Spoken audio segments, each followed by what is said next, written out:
Assalamualaikum warahmatullahi wabarakatuh. Perkenalkan, saya Ivan Cahya Pratama dan teman saya Wahyu. Di sini kami akan menerangkan sarana berpikir ilmiah. Manusia dalam memenuhi pengertiannya sebagai makhluk yang berpikir dan proses berpikir ini yang membedakan antara manusia dan hewan. Selain didefinisikan sebagai Homo sapiens, makhluk yang berpikir, manusia juga didefinisikan sebagai Homo symbolicium, makhluk yang menggunakan simbol. Manusia juga dapat didefinisikan sebagai makhluk yang membuat alat, dan kemampuan untuk membuat alat itu berasal dari pengetahuan. Dalam rumusan masalah ini terdapat 5 rumusan. Yang pertama ialah apa yang dimaksud dari sarana berpikir ilmiah. Yang kedua, bahasa sebagai sarana berpikir ilmiah. Yang ketiga, logika sebagai sarana berpikir ilmiah. Yang keempat, matematika sebagai sarana berpikir ilmiah. Dan yang terakhir merupakan sarana statistika sebagai sarana berpikir ilmiah. Tujuan penelitian ini yang pertama, mengetahui pengertian sarana berpikir ilmiah. Yang kedua, mengetahui pengertian bahasa dan logika sebagai sarana berpikir ilmiah. Dan yang terakhir, tujuan ketiga ialah mengetahui peranan matematika dan statistika sebagai sarana berpikir ilmiah. Pengertian sarana berpikir ilmiah. Sarana sendiri memiliki arti alat, sedangkan berpikir ialah suatu aktivitas akal untuk menemukan suatu kebenaran atau mencari kebenaran secara logis dan empiris. Sedangkan ilmiah sendiri ialah suatu hipotesis yang telah diuji, yang pengujiannya terbukti dan sah. Jadi bisa disimpulkan sarana berpikir ilmiah ialah suatu alat bagi manusia untuk menemukan atau mencari pengetahuan yang benar secara logis dan empiris. Logis artinya masuk akal, dan empiris adalah berdasarkan fakta atau pengalaman secara langsung sehingga dapat dipertanggungjawabkan. Tujuan sarana berpikir ilmiah. Tujuan mempelajari sarana ilmiah adalah untuk membantu kita dalam proses penelaahan suatu ilmu dan mengembangkan suatu ilmu dengan baik dan benar. Sedangkan tujuan ilmu itu sendiri ialah agar manusia dapat memperoleh pengetahuan yang tepat untuk mengatasi permasalahan-permasalahan dalam kehidupan sehari-hari. Fungsi sarana berpikir ilmiah. Fungsi sarana berpikir ilmiah adalah sebagai alat bantu dan penunjang untuk mengembangkan daya pikir dan kritis ilmiah manusia dalam sebuah ilmu untuk pemecahan masalah sehari-hari. Peranan sarana berpikir ilmiah. Nomor 1 adalah bahasa. Sebagai alat komunikasi verbal untuk menyampaikan jalan pikiran kita kepada orang lain.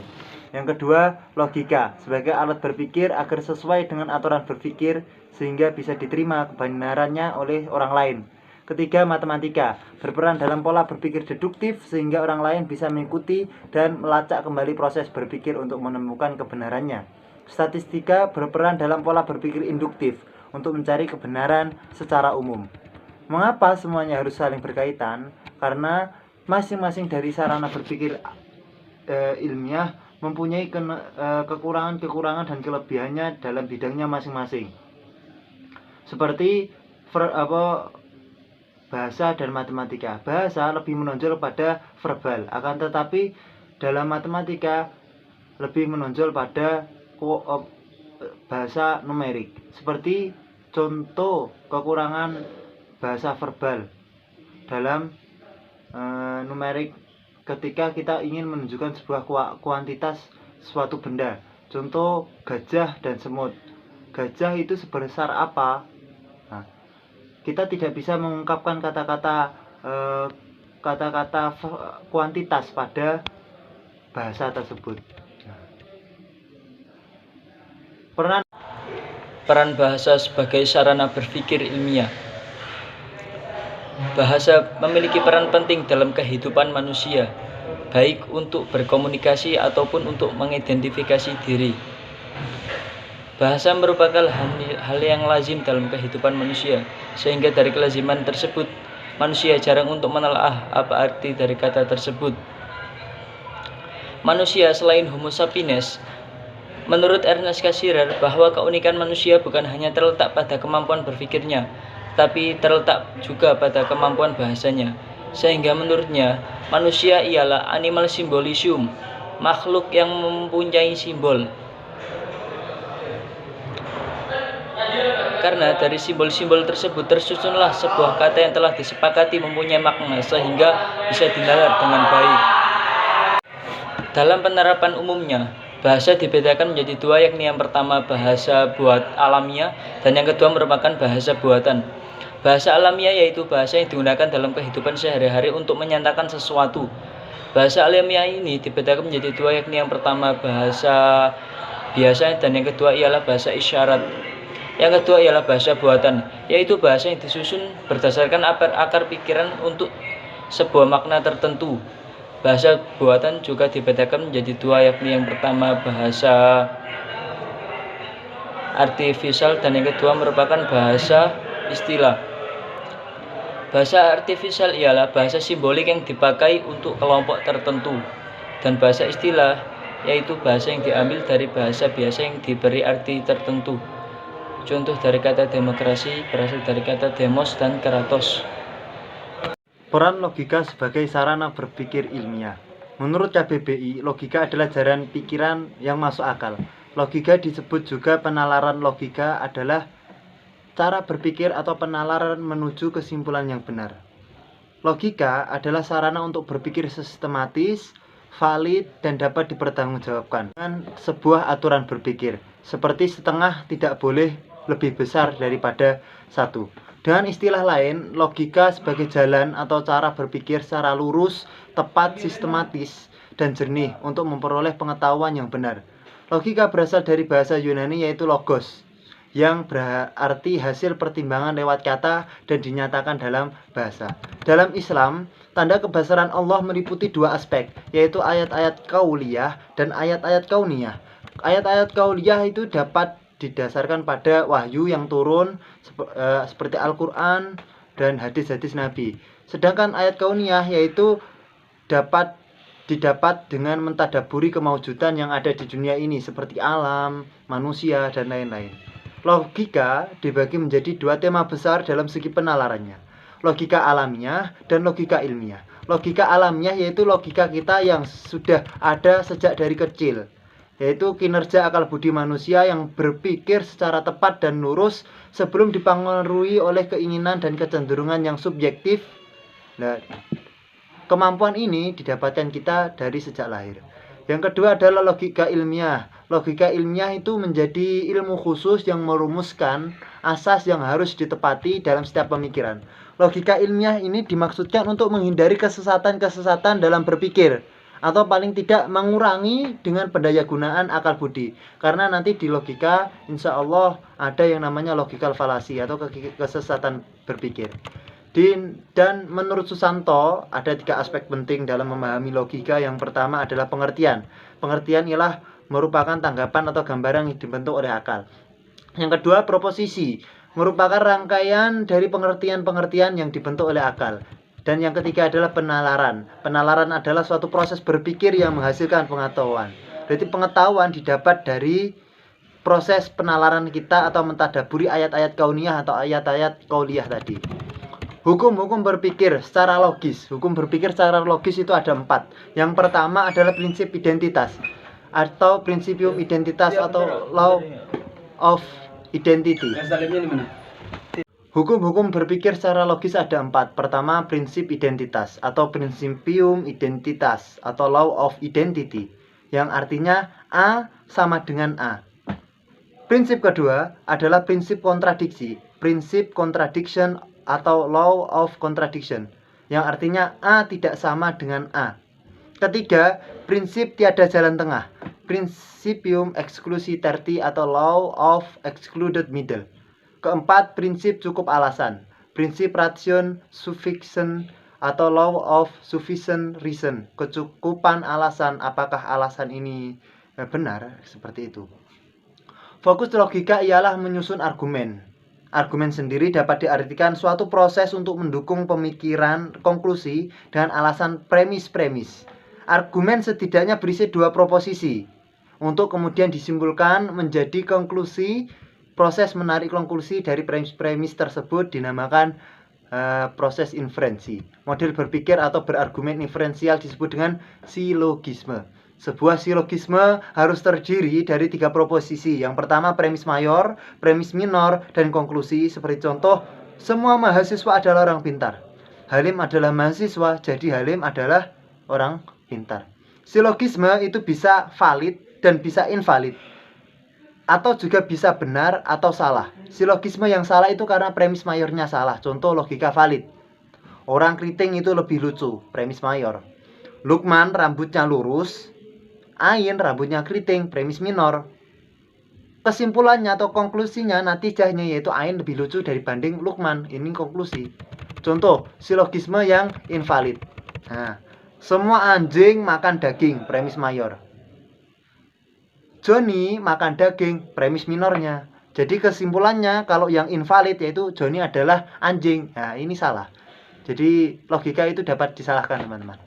Setiap tema yang terdapat dalam kesimpulan harus tersebar atau sudah disebut premisnya.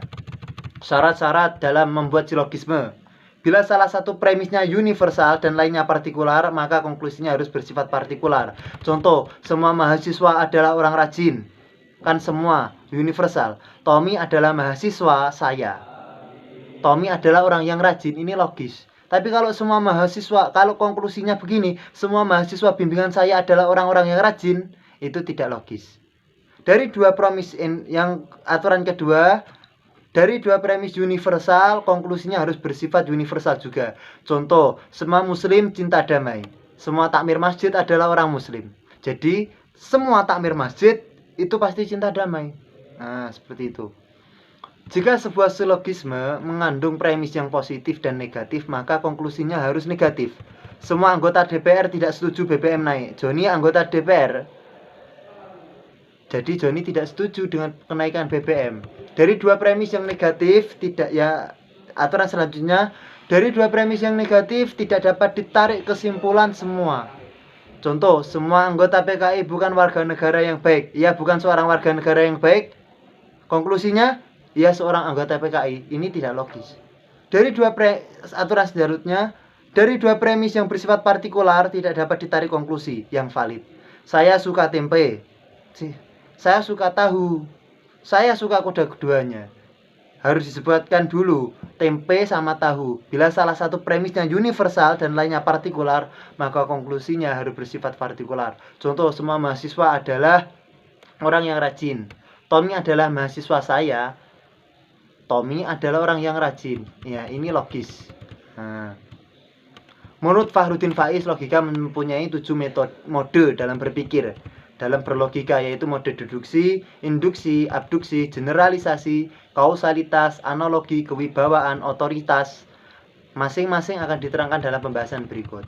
Mode deduksi ialah penalaran dari sesuatu yang umum ke khusus dan sangat bergantung pada kebenaran premis mayor.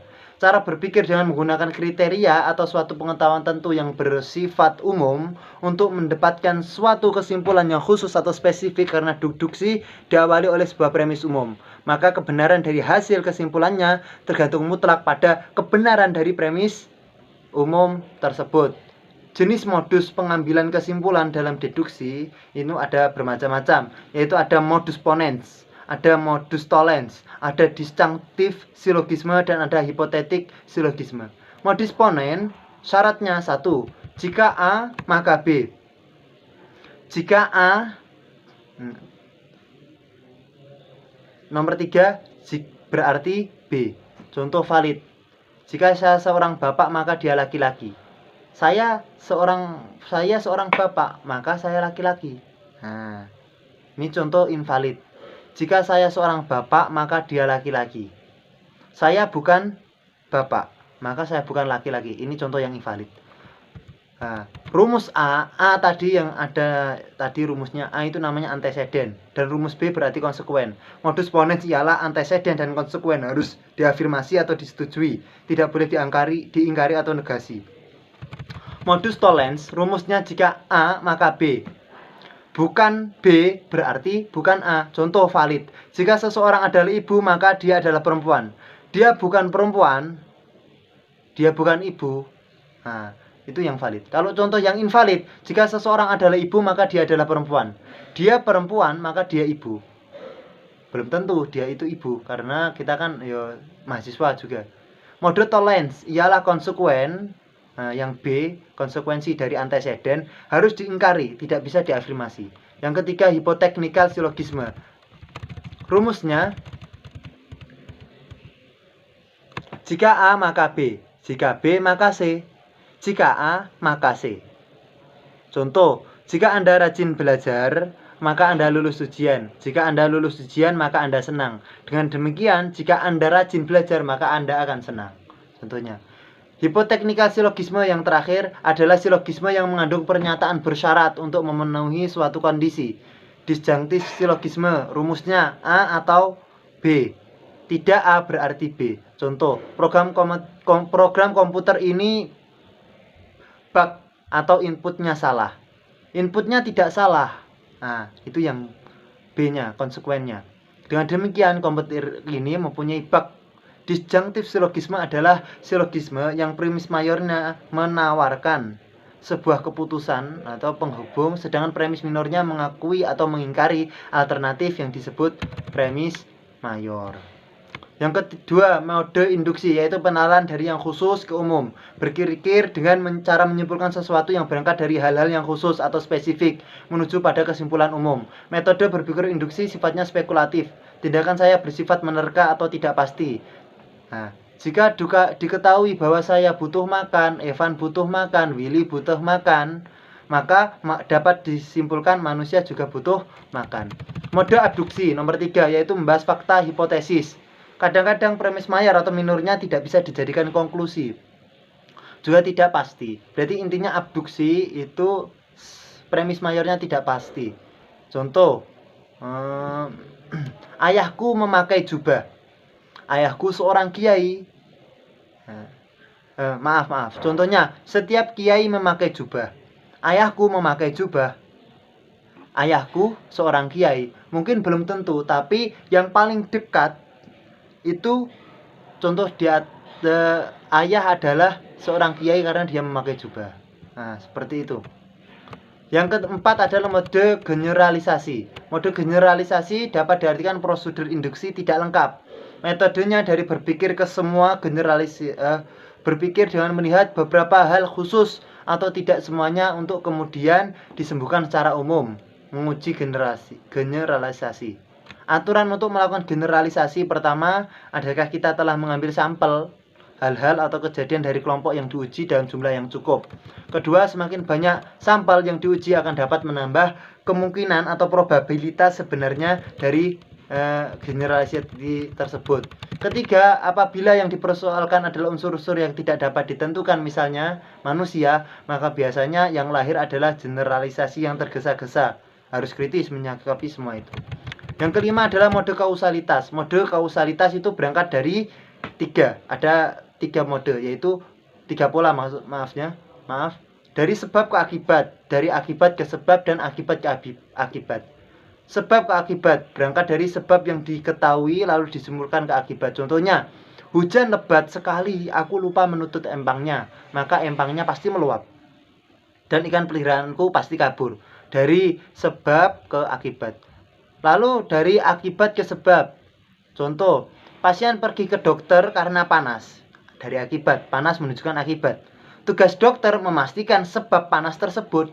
Nah, terus yang terakhir dari akibat ke akibat. Contoh, sungai meluap, akibatnya kita berpikir maka empang pasti meluap juga, yang tidak disebut sebabnya yaitu hujan lebat sekali. 6. Mode analogi. Pemikiran melalui persamaan kias. Prosedur berpikir analogi. Berpegang dari sesuatu hal atau kejadian atau yang khusus kepada hal-hal yang kejadian khusus lainnya atau semacam, dan menyimpulkan bahwa apa yang berlaku pada hal atau kejadian yang satu juga akan berlaku pada hal atau kejadian yang lain. Unsur-unsur analogi itu ada peristiwa prinsipal, ada peristiwa pokok yang menjadi dasarnya, ada peristiwa prinsipal yang menjadi pengikat, dan adanya peristiwa yang akan dianalogikan. Contoh, anak itu berbadan kurus layaknya lidi. Kata berbadan kurus menjadi peristiwa pokok. Kata anak menjadi peristiwa yang akan dianalogikan, dan kata lidi menjadi peristiwa prinsipal yang mengikat anak tersebut. 7. Mode kewibawaan atau otoritas bawaan sebagai kesaksian atau pengetahuan yang diberikan seseorang atau kelompok orang yang relevan dan memiliki otoritas dalam hal yang sedang dibahas. Berdasarkan alasan keterbatasan pengalaman kita dari penalaran setiap orang. Cara menguji kewibawaan pertama, sejauh mana kepercayaanmu? Adakah kewibawaannya tersebut disangsikan?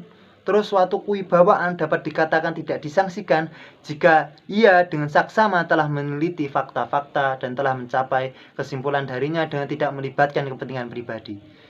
Mode kewibawaan ini seperti halnya murid pada guru, atau dari seperti murid santri dengan kiai, guru murid dengan pasien dengan dokter. Apakah kita tanya pada dokter, kenapa saya harus meminum obat ini? Ini obatnya. Kita sudah percaya dan itu adalah otoritas bawaan yang dimiliki oleh dokter memberikan sebuah obat. Jadi dengan adanya logika sebagai alat berpikir ilmiah, kita dapat mendaya gunakan akal secara maksimal dalam proses berpikir secara ilmiah. Terima kasih. Wassalamualaikum warahmatullahi wabarakatuh. Peran matematika sebagai sarana berpikir ilmiah. Untuk menutupi kekurangan bahasa verbal sebagai sarana ilmiah, maka dalam pemecahannya hadirlah matematika yang bersifat numerik sebagai solusi dari kekurangan bahasa verbal. Matematika hadir untuk menutupi kekurangan bahasa verbal karena di dalamnya memuat unsur-unsur emotif, bahasa, sifat kabur, majemuk, dan emosional dalam bahasa verbal. Dalam pembahasannya, matematika ditinjau dari segi bahasa adalah bahasa yang melambangkan serangkaian makna dan serangkaian pernyataan yang ingin disampaikan. Lambang-lambang matematika bersifat artifisial, suatu yang baru maksudnya. Lambang-lambang tersebut akan bermakna jika kumpulan angka atau rumus tanpa arti. Matematika sebagai bahasa menutupi kekurangan dari bahasa verbal yang bersifat kualitatif dengan gaya bahasa matematika yang bersifat numerik, seperti saat kita mendekspresikan bahwa gajah itu besar. Untuk menjawab besarnya gajah secara kuantitas, diperlukan bahasa numerik untuk memperjelas dan memudahkan. Orang yang berpikir menggunakan matematika pasti terbebas dari unsur-unsur emosional, seperti contoh peternak yang membeli 1 ekor kambing. Pada sore hari dia membeli 2 ekor kambing, lagi pada hasilnya pada malam hari. Kambing yang ada di dalam kandang harus berjumlah 3 ekor, terlepas semisal kambing tersebut dicuri atau hilang, bahkan mati. Kambing harus tetap 3. Matematika juga berperan dalam menghilangkan segi kemajemukan. Dalam bahasa verbal, seperti contoh dalam menemukan jarak, diperlukan rumus kecepatan dibagi waktu. Matematika sebagai sarana berpikir deduktif beranjak dari teorema dan aksioma yang membuahkan penalaran-penalaran, model-model, dan bukti yang baru yang berlandaskan teorema dan aksioma tersebut. Teorema adalah pernyataan yang kebenaran dapat ditunjukkan melalui suatu pembuktian. Teorema umumnya terbagi menjadi 2 bagian, yakni dengan hipotesis dan kesimpulan konklusi. Teorema muncul dari asumsi yang telah dibuat sebelumnya, atau dari keterhubungan definisi yang satu terhadap definisi yang lain. Pada konsep tertentu, sedang aksioma adalah pernyataan yang diasumsikan benar dan bersifat umum sehingga tidak perlu dibuktikan lagi. Aksioma juga dapat diartikan sebagai prinsip atau aturan yang berlaku secara universal dan kebenarannya tidak diragukan lagi. Berpikir deduktif ialah berpikir yang dimulai dari hal-hal yang bersifat umum kepada hal-hal yang bersifat khusus, tanpa didasari atas pengalaman empirik melainkan didasarkan atas deduksi. Atau bisa didefinisikan cara-cara untuk mencapai sebuah kesimpulan. Kesimpulan bisa lebih dahulu telah diajukan pertanyaan-pertanyaan mengenai semua atau sejumlah ini di antara suatu kelompok barang sesuatu.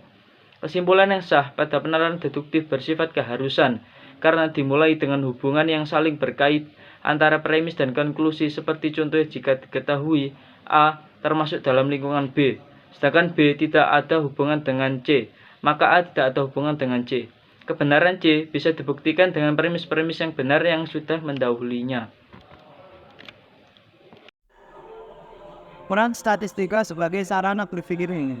Pada awal kemunculannya, statistika digunakan untuk menerangkan tentang kumpulan data, baik itu data yang bersifat kualitatif, tidak bersifat angka, atau data yang bersifat kuantitatif, data yang bersifat angka, sehingga punya arti penting dari kegunaan yang besar bagi suatu negara. Statistika dibuat dengan lebihnya dikarenakan apa? Lafaz statistika sendiri secara etimologis atau secara bahasa itu dari bahasa Latin status, atau bahasa Inggrisnya statu, atau kalau bahasa Belandanya stat. yang artinya adalah negara. Jadi secara etimologis, statistika ialah proses pengumpulan data, baik itu data kualitatif atau kuantitatif, untuk pengembangan sebuah negara karena memiliki kegunaan yang sangat penting, sangat krusial dalam sebuah negara. Pada dewasa ini, statistika hanya berkutat pada data yang bersifat kuantitatif, yaitu data yang bersifat angka. Statistika secara terminologis atau secara istilah mempunyai beberapa pengertian, dikarenakan bukan hanya sebagai ilmu yang mempelajari sebuah kumpulan atau menyelesaikan sebuah data saja, tetapi statistik yang lebih dari itu. Satu, dapat diartikan sebagai data statistik, yaitu kumpulan bahan keterangan yang berupa angka atau bilangan mengenai keterangan cabang kehidupan. Jadi, data statistik yang sudah kita dapatkan tersebut itu bisa menjadi informasi bagi kita, seperti data statistik pendidikan. Berarti data-data tersebut memberikan informasi kepada kita. Yang kedua, dapat diartikan sebagai kegiatan kestatistikan. Dalam hal ini sudah ada badan statistik, Badan Pusat Statistik Negara, yaitu sebuah lembaga yang memuat kegiatan-kegiatan statistikan, yaitu pengumpulan data, penyusunan data, pengumuman dan pelaporan data, dan analisis data atau secara ringkas dengan 3 langkah, yaitu pengumpulan, penyajian, dan penganalisisan sebuah data. Yang ketiga dapat diberi pengertian yaitu metode statistik, yaitu cara-cara tertentu yang ditempuh dalam rangka mengumpulkan, menyusun atau mengatur, menyajikan, menganalisis, dan memberikan interpretasi proses peninjauan data dan sampai pada kesimpulan data terhadap berbagai macam data yang sudah dikumpulkan, sehingga data tersebut seperti tadi memberikan informasi kepada kita dengan arti atau makna-makna tertentu. Yang keempat, statistika dapat diartikan sebagai ilmu statistika, yaitu ilmu pengetahuan yang mempelajari dan mengembangkan secara ilmiah langkah-langkah yang ada dalam kegiatan ilmiah. Statistika ilmu pengetahuan dapat dibagi menjadi 2 tahap besar, yaitu statistika deskriptif, yang kedua statistika inferensial. Statistika deskriptif itu metode yang berkaitan dengan pengumpulan data dan penyajian suatu gugus data sehingga memberikan informasi yang berguna tanpa menarik kesimpulan dari data tersebut. Jadi kalau metode deskriptif, kita mendeskripsikan data-data tersebut tanpa menarik kesimpulan atau konklusi dari data tersebut. Yang kedua, data statistika inferensial. Statistika inferensial lebih pada metode yang berhubungan dengan analisis sebagian data untuk kemudian sampai pada sebuah kesimpulan atau penarikan kesimpulan mengenai kesimpulan gugus data induktif.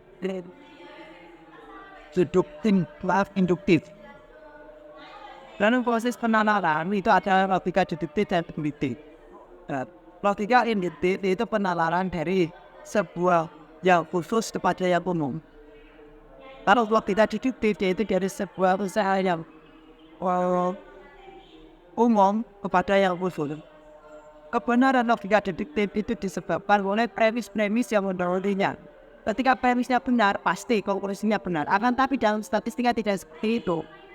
Konklusinya dalam HTD logika deduktif benar, menurut statistika belum benar. Karena dalam statistika mengacu pada teori peluang. Berarti konklusinya bukan benar secara pasti, tergantung premisnya yang benar, tapi berpeluang benar. Itu saja. Seperti contohnya ketika kita ingin mengetahui rata-rata tinggi badan anak Indonesia berumur 10 tahun. Ketika kita menggunakan logika deduktif atau pakai matematika misal, kita harus menganalisis dari anak Indonesia yang berumur 10 tahun ini mengetahui rata-rata ketinggian anak Indonesia tersebut. Dan seperti ini tidak efisien, saudara-saudara. Proses logika deduktif seperti ini walaupun hasilnya pasti akan tapi tidak efisien. Oleh karena itu kita menggunakan logika induktif. Logika induktif dengan cara kita mengambil sampel dari berbagai anak yang ada di Indonesia. Setelah itu kita analisis dan kita ambil kesimpulan dari tersebut. Kita mengambil kesimpulan. Semakin besar penelitian yang kita ambil pada suatu data, maka semakin besar peluang kebenaran dari data yang kita ambil untuk dijadikan sebuah kesimpulan. Manfaat statistika diantaranya: 1. Dapat menarik kesimpulan secara teliti dalam hal kuantitas. Semakin tinggi kuantitas yang diteliti, maka semakin teliti kesimpulan yang dirumuskan. Yang kedua, mengetahui sebuah hubungan kausalitas atau hubungan sebab akibat antara dua faktor. Apakah kebetulan atau memang benar-benar nyata terkait dalam hubungan empiris, seperti kita menanam padi. Kita memberikan pupuk, apakah pupuk ini akan berpengaruh pada tumbuhnya batang padi? Kalau datanya kita peroleh pupuk sangat berpeluang pada tumbuhnya batang padi, berarti data statistika. Tapi ada juga bahwasanya padi itu tumbuh tanpa diberi pupuk. Kita bisa menguji tingkat kausalitas tersebut dalam metode statistika penalaran in vitro. Yang ketiga, memudahkan untuk mengambil peluang fakta-fakta yang lebih khusus dalam keuniversalan. Paling penting dalam hal ini adalah tingkat keefisienan dalam logika demonstratif dan teori peluang. Di sini akan menyimpulkan dari materi yang sudah dipaparkan oleh teman saya dan saya. Dengan sarana berpikir ilmiah itu berupa bahasa digunakan sebagai alat komunikasi verbal untuk menyampaikan jalan pikiran terhadap orang lain. Berupa logika digunakan sebagai alat berpikir agar sesuai dengan aturan berpikir agar bisa diterima kebenarannya oleh orang lain. Matematika juga berperan dalam proses berpikir pola deduktif dan statistika berperan dalam pola berpikir induktif. Pada kaitannya semua itu harus berkait karena mempunyai kekurangan dan kelebihannya masing-masing dalam sebuah konstruk keilmuan. Jadi sarana berpikir ilmiah adalah sangat berperan penting bagi proses pengembangan karya berpikir ilmiah. Sekian dari kami. Wassalamualaikum warahmatullahi taala wabarakatuh.